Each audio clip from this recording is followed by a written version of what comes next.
but what's crazy about that story, because when I learned about that story, is like the woman sued for $1 million just because she couldn't handle The her medical coffee bills. problem.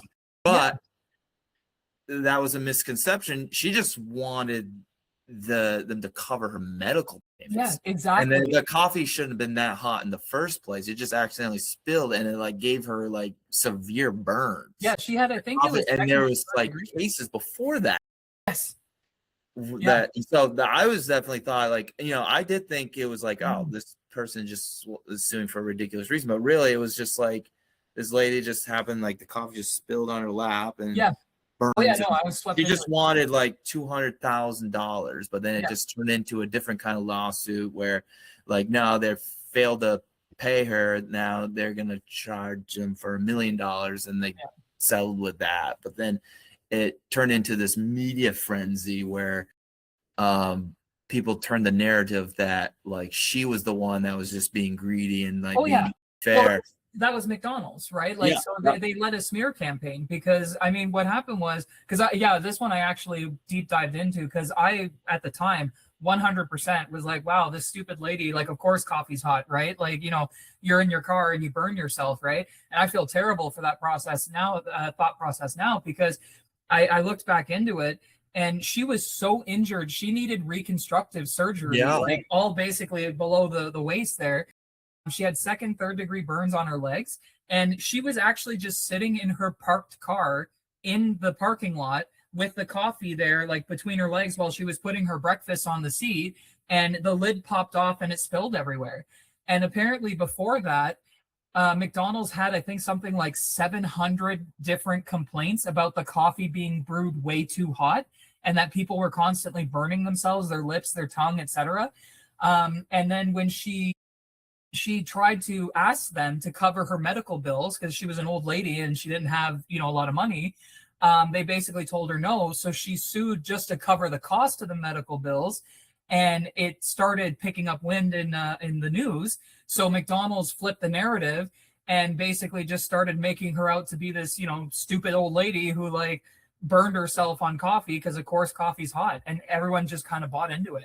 So again, predatory and at McDonald's. I mean, it got some of us fooled, but then you learn, and then you learn about the other side of the story. It's like, oh shoot, I feel bad now. Yeah, exactly, right. I was just like, oh my gosh. Even I was like, yeah, McDonald's is not great, but I think that is kind of stupid. But now it's like, no, that just makes McDonald's even look even worse. Right.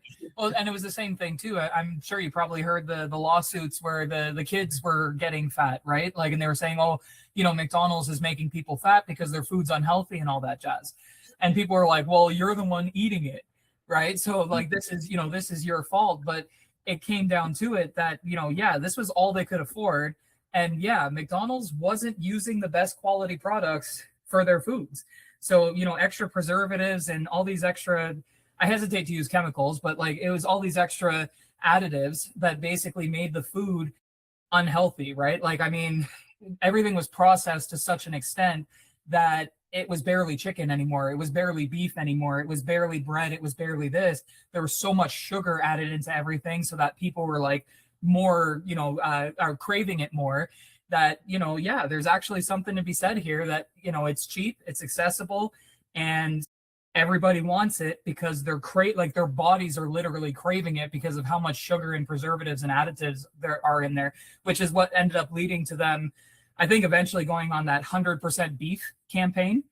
Because it was like, I'm not sure if that was in the States too, but here in Canada, we had a lot of the commercials going around like, now made with 100% Canadian beef. And it was like, well, what the hell was in there before? Like, you know what I mean? So, or like, oh, this is healthy. Like, oh, we're not, like, they went on everyone was going on that kick. Every brand, like Doritos, like Doritos Zero, or Coke Zero, and like or even McDonald's, like there was seemed like that trend of, and it still wasn't healthy for you. No, exactly, because it was just like now it's not sugar, now it's sugar adjacent, right? And like so you have like a Splenda and stevia, or not stevia, Splenda, and whatever those other fake sugars are, basically, which I mean are just as bad, if not worse.